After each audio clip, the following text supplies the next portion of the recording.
Takashi Harada is a legend in Japan. He believes that everyone loves a winner, but very few of us have been taught how to become one. He created the Harada Method to help young athletes achieve their goals and improve their quality of life. The actual mechanism that makes this work is through accountability, through structure, and through feedback. Harada developed this method as a junior high track and field coach, and he took a school in Osaka that was ranked last out of 380 schools. And over the course of 3 years, he was able to make it into the #1 school in the region for track and field. For the next 6 years in a row after this change, the school held the #1 ranking. It wasn't just the sports performance that improved, the overall academics and the success of the students improved as well. So I found out about this method from a tweet by Dan Go, who made a post about how Shohei Ohtani used this method to achieve greatness in baseball. Since we've been talking a lot about goals in the sense that Tiger and Kobe both had fairly unique things that drove them and motivated them over time, I thought that this framework might be useful to anyone listening to help evaluate and create goals more effectively. I'm currently implementing this in my life, and I'll give some updates on my socials later on based on how this actually goes. This episode is based on the book, The Harada Method, The Spirit of Self-Reliance. If you want the full details, I highly encourage you to read that. There's also some other resources and courses that I found that I've linked in the show notes. If you're new here, welcome back to the Exponential Athlete. My name is Ken, and my goal here is to take a deep dive into what the greatest athletes of all time do to be able to separate themselves from their peers. In this specific episode, I'm going to break down the fundamentals of the Harada Method. I'm going to talk through the exercises that he uses, and I'll use some examples to help hammer the ideas and the actual exercises home. I'll also give a few critiques and examples from my studies as they relate to the concepts. Finally, I'll compare a few different methodologies that I've come across to the Harada Method itself. The goal of this episode isn't necessarily for you to start using this specific method. It's for you to get a grasp of how effective goal setting can work and how you might be able to build something yourself that works specifically for you. I believe that taking something like this, taking something like the 4 disciplines of execution or the pursuit of the impossible framework and creating a hybrid that really serves your specific needs and purposes could be really effective. What I like about this is that Harada designed this specifically for athletes, and I think that this can be very effective for athletes, especially in creating structure and understanding all the elements that go into achieving the goals that you set. So just in general, goal setting in this way can really be a lot of work, which I don't necessarily think is a bad thing. So taking a few hours to do an exercise like this is the kind of commitment that I would generally expect from people who are pursuing excellence in their craft. I can't tell you how many hours and hours, probably hundreds of hours I've spent thinking about my own goals, and I'm not even an elite athlete. I would imagine that the Tigers, the Kobe's, the Federers, Serena, anyone you can think of is spending this type of time agonizing over what it takes and the things that they could do to achieve what they're dreaming about every night. So let's do a quick overview. So at the highest level, the Harada Method has 5 phases. These phases can be broken down into 20 individual steps. The steps are supported by worksheets that can help organize our thoughts. So I will go through first these high-level 5 phases. I will next go through these 20 or so steps, and then I'll walk through at a high level these different worksheets that you have. So the worksheets themselves are under copyright, but you can get access to them either by just recreating them yourselves from reading the book or going through the steps, or they're available via the Udemy course that I've linked in the description and also in the show notes by Takashi Harada himself, as well as George Trehilis, who I had the chance to talk to a couple days ago, who's one of the leaders in the Harada methodology community. If you're interested in learning more about George from a pure leadership and efficiency perspective, I've also linked his website that has a ton more Harada resources and information there. So let's start with these 5 phases. So these 5 phases are goal, purpose, analysis, action, implementation. And let's go through what these mean. This isn't necessarily going to be that long. They're pretty straightforward. So goal, the first is picking a goal that's right for you. So we'll have a little bit more on how to pick a really good goal in a second here. The second is purpose. So understanding why you want to achieve this goal. The stronger the purpose, the easier I believe it'll be to reach this goal, depending on the difficulty of the goal, of course. The third component, which is one of my favorites, is analysis. Looking at the past and the potential to reinforce your strengths and eliminate your failures. So a big part of this is looking at yourself, evaluating yourself, and seeing what you're capable of, and then figuring out how you can use the raw material that is you to be able to achieve your goal. The next is action, which I believe is a little bit confusing from nomenclature. This is actually building an action plan. And then implementation, which sounds more like action to me, is incorporating this plan into your daily life, making and holding yourself accountable for your actions and sustaining your efforts over time. So this high-level framework, the goal, purpose, analysis, action, implementation, is what this Harada methodology is focused on. So based on that, we can break these into shorter, smaller steps. And these are the 20 steps of the Harada method. I think personally, some are a little bit more important than others, and I'll talk about each one. Again, this isn't, I don't believe, going to be a super long episode, but I think going through these elements, it might unlock something that you didn't think about and how it relates to your goals in general. So the first step is self-belief. So all of these athletes that we studied, Kobe Bryant, Tiger Woods, and soon to be Roger Federer, before they could rationally create confidence, they believed that they were capable of great things. This was Kobe, this was Tiger, even Federer again. He was hitting balls off the wall when he was 5, saying that he had won Wimbledon. The belief had to be there before they could build the habits and these other things around the skill. Next comes being self-reliant. So this is a big thing in the Harada method. It's not something that I'm personally as tied to, but I think it is relatively important. So there's a whole worksheet where you can evaluate how self-reliant you are. And this is essentially your belief that you have control over your actions. I think that the idea of a growth mindset is one of the most important things for an athlete. And this is the idea that you can get better and improve over time. A fixed mindset, which is the opposite, is that you believe that essentially you have a fixed amount of skill and that's all you're capable of doing. You can't learn new things, you can't grow, and you can't evolve. And most people are somewhere in the middle. We're fixed to certain beliefs, but we believe that we can grow in other specific areas.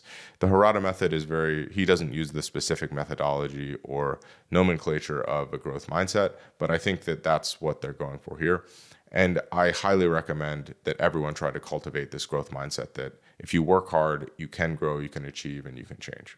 One of the unique things about the Harada method is that one of the goals is also to improve the people's character as they go in pursuit of their goals. So to make them a better person, more community-oriented, community-minded. And this all flows into the purpose and the meaning behind their actions. The third step is to determine key service for others.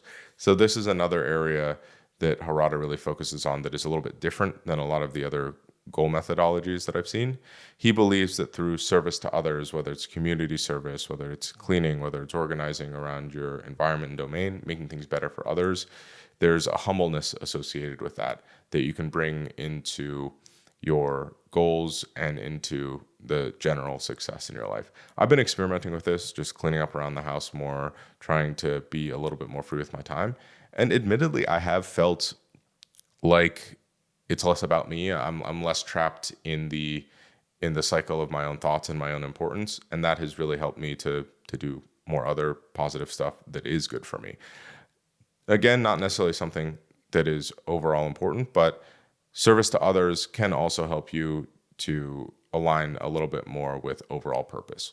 So if we think back at the Tiger series, Tiger's dad was having all of these conversations about how Tiger was the second coming. He is going to change the world, not just golf. Again, I don't necessarily agree or think that that was a great thing to do, but it was giving Tiger purpose that was greater than golf. And as athletes, we can get so wrapped up with our identity and our personality and our self-worth being tied to our performance Doing other things that are just for the good of general people can help us to separate the idea that we are not just the sport that we play. So I think that there's something to this, the way that they frame it, and maybe it's lost in translation a little bit. I didn't quite understand it as well through his words, but that's really what I think that he's getting to there. So step 4 is selecting your main goal. So Harada generally likes time-bound goals, and I don't mind the time-bound goals in this framework because there are all these other steps and habits tied to how you get there. I think if we set a really ambitious time-bound goal, we start to get into trouble, especially if that goal is further out, because a lot of things have to go right in order for us to hit this goal. Let's say it's 5 NBA championships. We have to win 4 to win a 5th. So maybe setting a goal of winning 1 NBA championship and then reassessing and reevaluating every year could be a better goal that would be aligned with this framework. So the main goal, again, has to be something that you're particularly driven to. They want it to be specific and time-bound, very similar to SMART goals, in which we've talked about previously. Step 5 is to set different level of goals. So this was something that I thought was a little bit different. So we have our main goal that is very aspirational. So it might be that baseball player wants to get drafted in high school. That could be their main goal. Their next level down goal, which is still like a challenging goal, would be that they would like to play at a Division I college.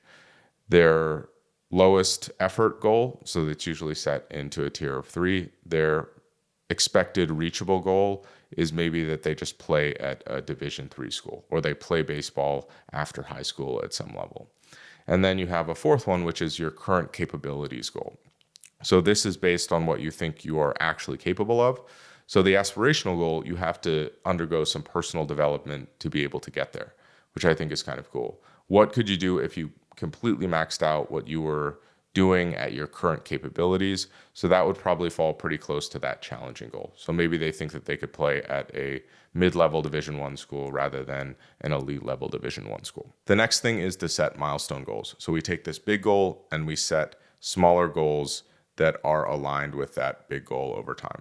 So maybe the milestone goals for this person is to first make their varsity team, to play on a specific summer league team, and then if those things are lining up, there's a good chance that they at least make it to the next level. They have to get in front of scouts, so maybe some of their goals are to attend showcases or camps or things along those lines. Step 7 is to state your purpose and values. So the goal here, Harada breaks this into a couple different categories. One is personal values, and one is value that you can create for your community. And then those are intrinsic and extrinsic forces. So extrinsic personal value or gain is that if you become a professional baseball player, you make a lot of money, right? Or you can provide for your family in certain ways. Personal internal value is that you feel respected by your peers and you feel like you've made an impact in the world. Of course, the same thing goes for the community-based things. Maybe you can give back to a charity that you firmly believe in, or you'll be able to intrinsically feel like you've made an impact and put your small town on the map, something along those lines. And all of these, again, are aimed to push you towards that goal. If you're remembering these things, you're remembering why you're chasing that goal, it's a lot easier to motivate yourself to go towards it.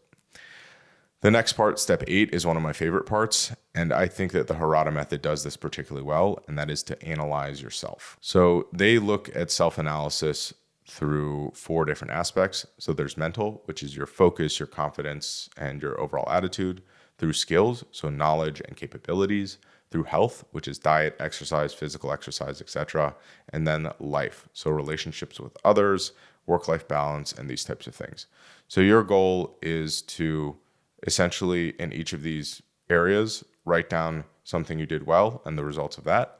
So for example, mentality, maybe I focused really well when I was creating an online course, or I had won a specific golf tournament because my focus was really good down the last 3 holes. I played really smart and I did that effectively. And then the result of that, I won the golf tournament and those types of things. On the other side of that, maybe from a mental perspective, I didn't do something well. So let's take the contra of that. I let my mind wander and I tried to play too aggressively over the course of a golf tournament. And I ended up losing by a shot because I hit one in the water. And that would not have happened. I would have won or at least gone to a playoff if I played more conservatively. So from that perspective, we also think about what went wrong. Okay, I made irrational decisions. I didn't talk with my caddy, for example. How do you resolve that? And the focus of part of this analysis is how do you resolve things that come up in the future that you might be presented with. It's also focused on building confidence as well. So you're supposed to write down like 50 things that you like or that you've accomplished. This helps us start thinking about how we problem solve and how we can take some of those strengths into whatever new goal or endeavor that we have going forward. And again, as I mentioned, you also want to write down what didn't go well and why it didn't go well. So you start to analyze and understand your pitfalls, and hopefully by understanding those, you can use some of your strengths to replace those issues that you were having before. Step 9 is where we really get into probably the more specific approach of the Harada method, which is to create a 64 chart with 8 areas to achieve your goal. So what this looks like is in the middle of this chart, you have what your goal is, and then you have to think about 8 different things that would support you achieving that goal. So for example, with Shohei Ohtani, so his dream is to be drafted, I believe, in the MLB. And he wrote this when he was in high school as a sophomore. But the 8 areas that he identified that he wanted to improve were his physical attributes, his mentality, his personality in terms of gratitude and caring and things along those lines, his luck, which I think is pretty interesting, curveballs, his speed, his precision, and his control.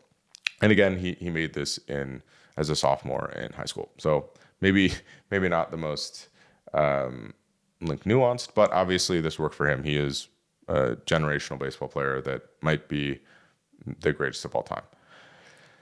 So after that, in step 8, we create this chart with our goal in the middle and these 8 areas to achieve what we'd like.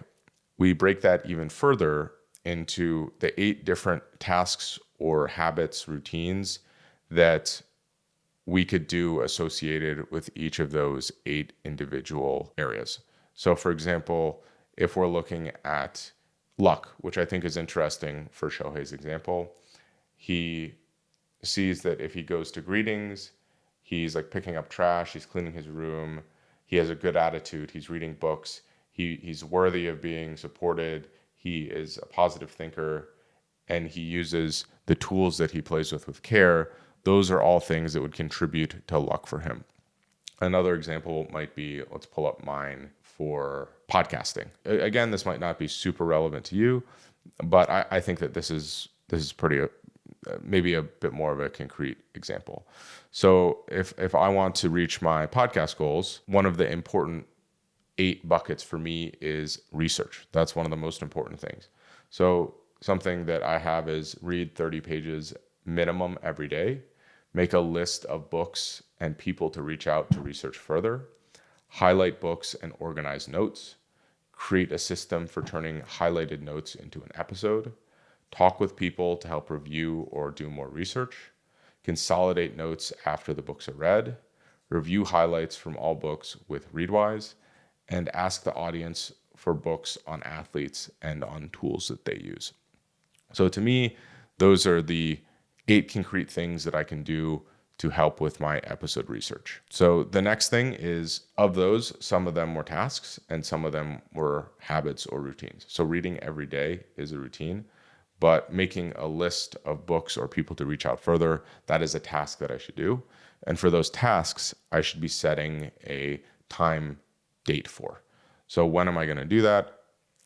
Again, this is based on your overall time frame.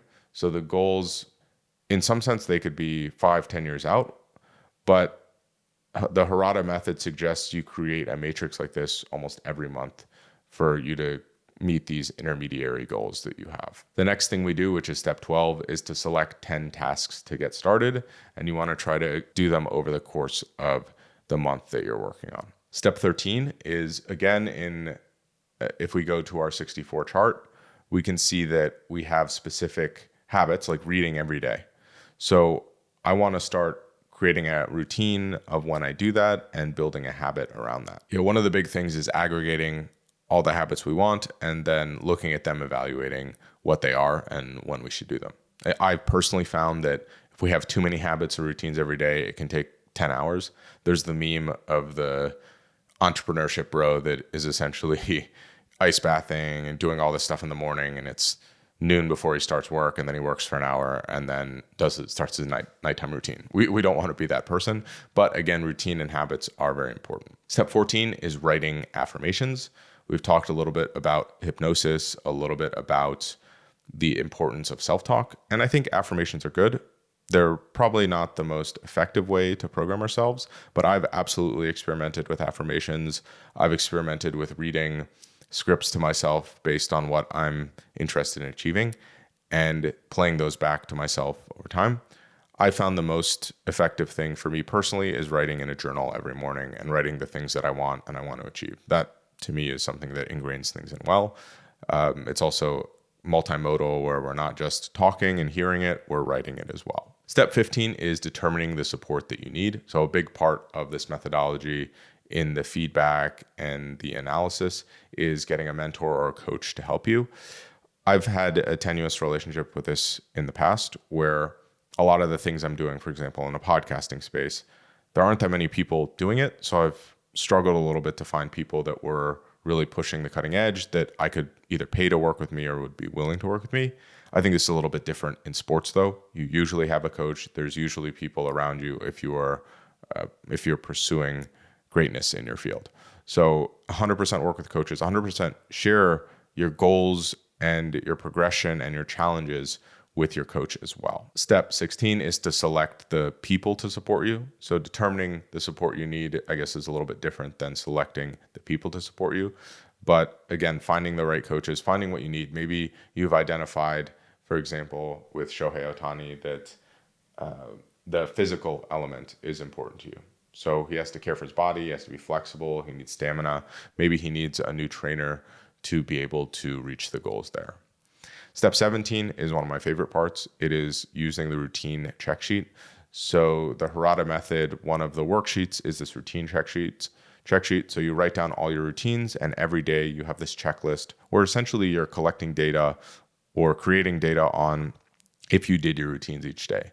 And the idea here is that if you do all your routines and you do all your tasks that you've created to reach your goal, it's pretty hard for you not to reach your goal unless it is unbelievably ambitious.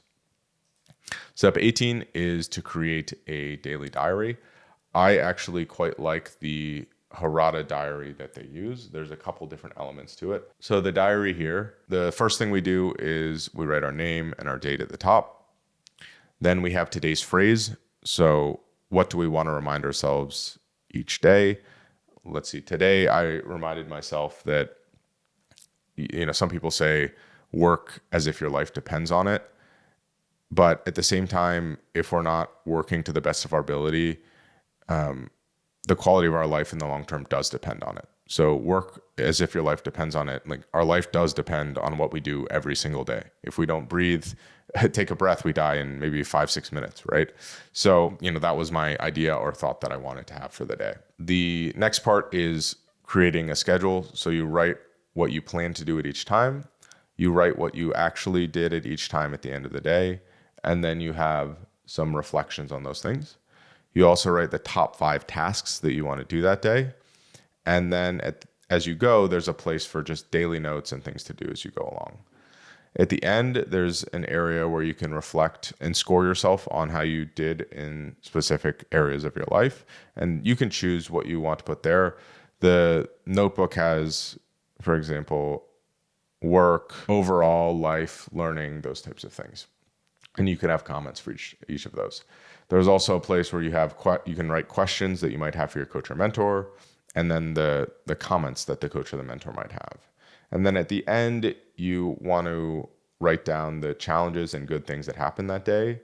What would you do differently?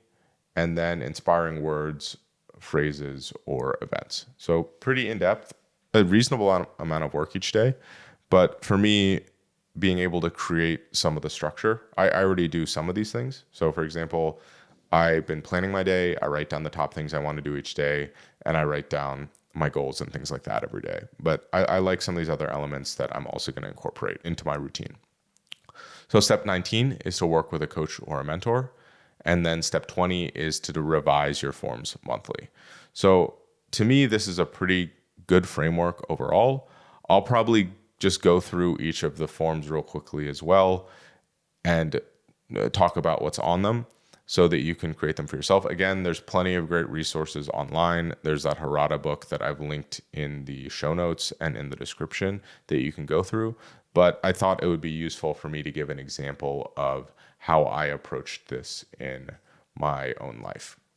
And again, this podcasting example might not be super relevant to you, but it was just the one that I had at my fingertips and was most relevant to me. So maybe we can get a little bit more familiar with that there. Let's first start with the Harada 36 questions. I'm not going to go through all the questions. Actually, I'm not going to go through any of the questions, but these are his way of helping you appraise your self-reliance. And effectively, there's these 36 questions, and then they're broken into different capabilities like preparation, self-evaluation, imaging, problem identification, solution, motivation, creativity, social contribution, relationship, self-control, generating motivation, leadership, and listening. And you essentially create a score for each of these things. And so if your score is not that high, you recognize that those are areas that you might want to work on, and you can create routines around that. Now we go to the long-term goal setting form. So we write the goal, the date we'd like to accomplish our goal. We write at the top the service that we'd like to do for others first. Again, this is something that I think is a little bit more unique to this style of goal setting, but I do like it. I think it's worth experimenting with it. Not something everyone has to do to achieve success by any stretch of the imagination, but I've had fun thinking less about myself. And again, I've personally felt some benefit. Next, in this form, we start putting in the tangible and intangible goals and the value you're creating for yourself and society, and the tangible and intangible aspects of that. So on the sheet, there's room for 10 values that you're creating for yourself in this sort of quadrant. So 10 values for yourself that are tangible, 10 that are intangible, and then for society, 10 that are tangible and 10 that are intangible. I did not make that many. I don't think it's necessary to, but I think that it's useful to be able to do that. Some light examples of this were like a tangible societal goal is to help athletes like quantitatively improve their performance, to bring my editor on full time, to educate coaches, players, and parents through podcasts. So having more podcasts is a tangible societal goal. Let's just do like an intangible personal goal. So to me, something that's important is to feel respected by my peers and other athletes in the space that I work in, and also to be useful to people who are pushing the boundaries of what humans are capable of from a physical perspective. I don't think I will be pushing the boundaries of what humans are capable from a physical perspective in my future, but I can support those people that are really pushing beyond what we believe is possible now. And let's say the service to others part, I think it's useful to give an example for that. So for me, it's just cleaning the house and organizing my environment when I wake up. I'm in the process of moving, and this has been, sometimes you just push off stuff, and this has been really helpful for my relationship with my girlfriend, but also for me to feel like there's some structure on my life and be proud of the environment that I live in. Next, you put your goal. So in my case, my goal is to get to 7,500 downloads per episode by the end of this year. I think that's a pretty ambitious goal, but based on the other podcasts that I have and doing some research around what I believe is possible, I think that is within the realm of possibility. The next thing is we're supposed to break the goal down into the different levels of goal. So again, my highest goal is 75 downloads per episode by the end of the year. My intermediate goal is to get to 3,000 downloads per episode. And my confident goal is to be able to get to 1,000 downloads per episode by the end of the year. I think my current capability is to get to 3,500 downloads per episode by the end of the year. But I will have to, in my personal opinion, improve in terms of my ability to clearly deliver information. I'll probably need to add a little bit more chops to my marketing and meet different people that will help me to share the message of this podcast as well. So I think that there's a decent amount of personal development that I have to go through to be able to get to that point. Next, we write down what our routines are, and we evaluate our past successes and past failures, and then possible problems and solutions. So again, I'll go very lightly into this. You guys are probably not the most interested in my own just personal podcast examples. So there's also the interim goals. So my goal is to reach 750 listeners per episode by the end of June, 2,500 listens per episode by the end of September, and then 5,000 by the end of November. And then hopefully we see a really good December when people are maybe taking some more time off. So we have past successes across these 4 categories. So past success that I think is important, maybe I'll just do the mental side, is that I've read thousands of books and I've applied the learnings from them to my life. To me, that is something that I'm really proud of, and it's something that I continue to do through this podcast. And again, I don't know too many people who have actually read as many books or have studied in the way that I have around those. And that's something that I believe has led to a lot of whatever success that I've had in my life.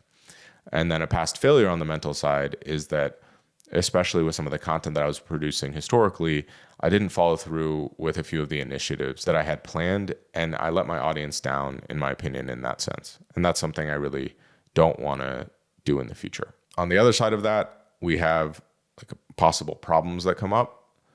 So a possible problem maybe on the skill side would be that I don't stay consistent with my production quality. I release things that are good, but are not exceptional. And the goal is to produce everything. Nothing will be perfect, but you can release things that are of really high quality, that are, I believe, exceptional consistently. But occasionally in the past, I've gotten lazy and only produced things that I believed were good. And that's not an acceptable standard for me now. So the solution is that, one, I have incredible guests on that I don't want to let down. So if I don't want to disappoint people, that's a very good forcing function for me. And I also think about my audience and the brand and how important it is for me to lead with a product quality first approach. The growth strategy, all of the strategy around this is I'm trying to make it as high quality as possible and as useful as possible. And that is the core of the approach. This isn't a brand built on marketing. This is a brand hopefully built on the quality of the product. Yeah, so that is the long-term goal setting form in general. Again, this is something you can find if you do a little bit of a Google search. Now let's look through my Open 64 worksheet. So again, the goal is the same, 7,500 downloads per episode by December 31st, 2024. And I'm not going to go deep into all of the areas, but I'll talk about a few of them. Well, at least the high level, the 8 things that go into me reaching this goal, I believe. And I like that there's 8, and I believe you're supposed to fill out all 8. This is a little bit of a forcing function to make you stretch what you think you might need. And the fact that you have to do that into these 64 buckets to find tasks and routines, at least for me, it made me think a little bit differently about the ways that I could achieve this goal and the inputs to creating that. So it isn't just, to have this to reference to create structure. It's also forcing you to stretch your mind a little bit to be able to think of different things to achieve that goal. I read a book recently called 10x is easier than 2x. And the thesis of that book is that if you set these crazy ambitious goals, just working harder is not usually going to be enough to get you there. So the idea is that by setting a crazy ambitious goal, you actually have to think differently to get to that 10x goal rather than just grind harder.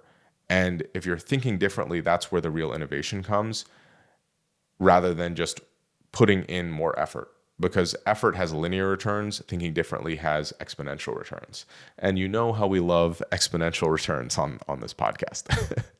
So for me to achieve this goal of 7,500 downloads per episode by the end of the year, I need to improve my episode research and my process for that.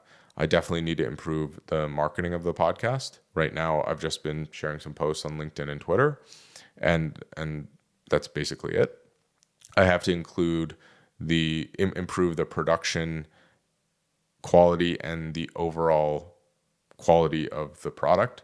So that means also thinking about my camera setup, thinking about lighting, also thinking about the flow and the design of the episodes. The next thing I have to work on is networking. I have to meet, I think podcasts spread most effectively through word of mouth. So meeting the right people can help open me to new ideas for the episodes, but also people that might be interested in the podcast and are willing to share. 5, which is I think its own thing, is getting guests.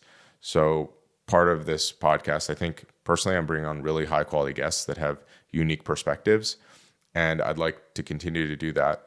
I've really, in my opinion, again, a very high quality caliber of guests, and I want to keep that going. The next part is video and audio. I have had some experience creating video and audio content before, but there's definitely some improvements that I could make there. 7 is health and energy. Me being physically fit and psychologically fit to produce a podcast where I'm reading so much and studying so much definitely is a big factor. And then the last part of that is organization. And then each of those, I have a bunch of tasks or routines, at least 8 for each of those subtopics. So we get to 64, which is a lot of stuff. Again, this is not an easy lift. This took me maybe an hour and a half, 2 hours to go through all the exercises. So a part of that, when I'm looking in those 64 tasks or routines, I go through and I find all of the tasks in that. I gave them a date, and then I put them in an ordered list. The next thing I did was go through and do the same thing with routines. So I'd write down all the routines that came into that. And then I wrote down some additional affirmations that I thought would be useful to me. So my affirmations, if you're interested, are: you pursue mastery in everything that you do. You love to read and learn. You're a teacher at heart, and education is your priority. If you aren't proud of something, you don't produce it. You're grateful for your listeners and guests. Podcasting is your calling, and you're blessed to be able to pursue it. So again, nothing too crazy there, but just reminding yourself of those things can be important. And then after that, I have a list for the people that support me and the people I need to find to do that. So I don't necessarily have a coach or a mentor right now. Those are things that I'm looking for in the podcasting space. And then the last part, which is a whole different sheet, is this routine check. So again, essentially you write down all of your routines.